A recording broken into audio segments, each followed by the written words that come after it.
बिस्मिल्लाहिर्रहमानिर्रहीम। अस्सलाम वालेकुम। कैसे हैं? मेरा नाम है रज़ा और आप देख रहे हैं फूड वॉल्यूम। आई होप आप ठीक होंगे। अल्लाह पाक आपके रिस्क में इजाफ़ा फरमाए, अच्छा पकाएं और जम के खाएं। तो प्यारो, आज मैं आपके साथ शेयर करने वाला हूं आलू गोश्त की रेसिपी।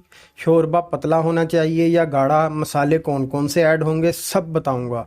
आपने करना ये है, वीडियो को पूरा देखना है।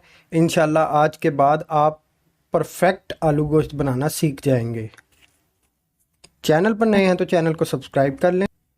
बिस्मिल्लाहिर्रहमानिर्रहीम। 3 प्याज काट लेंगे, 4 हरी मिर्चें, 250 ग्राम दही है, 3 पाव गोश्त है बीफ, 3 आलू हैं, 2 से 3 टेबल स्पून लहसुन अदरक का पेस्ट इस्तेमाल करेंगे।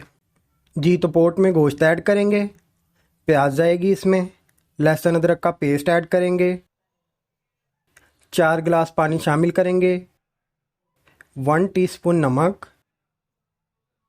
1 teaspoon red chilli powder, half teaspoon धनिया पाउडर, 1/4 हल्दी पाउडर, हरी मिर्चें कटी हुई शामिल करेंगे। अच्छी तरह मिक्स करेंगे।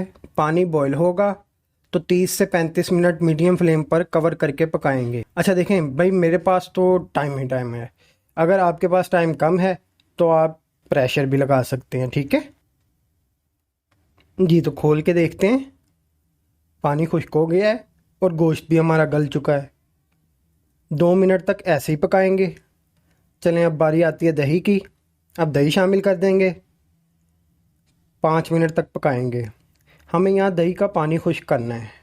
अब ये पॉइंट अहम है, 1 कप ऑयल शामिल करके 8 से 10 मिनट तक अच्छी तरह भुनाई करनी है इसकी, ठीक है जी। तो आप देख रहे हैं ना, मसाला माशाल्लाह दिखने में कितना अच्छा लग रहा है। आलू और 2 हरी मिर्चें दरमियान से काट कर शामिल करेंगे और 2 मिनट तक आलू की भुनाई करने के बाद मैं इसमें 3 गिलास पानी ऐड कर रहा हूँ। आप चाहें तो कम या ज़्यादा भी कर सकते हैं, ठीक है। कवर करेंगे और 8 से 10 मिनट तक लो फ्लेम पर पकाएंगे ताकि हमारे आलू जो हैं वो अच्छे से गल जाएं। जी तो हरा धनिया ऐड करेंगे। आलू गोश्त तैयार, डिश आउट कर लेंगे। इसके साथ ही मुझे दें इजाज़त। दुआओं में याद रखिएगा। अल्लाह हाफिज़।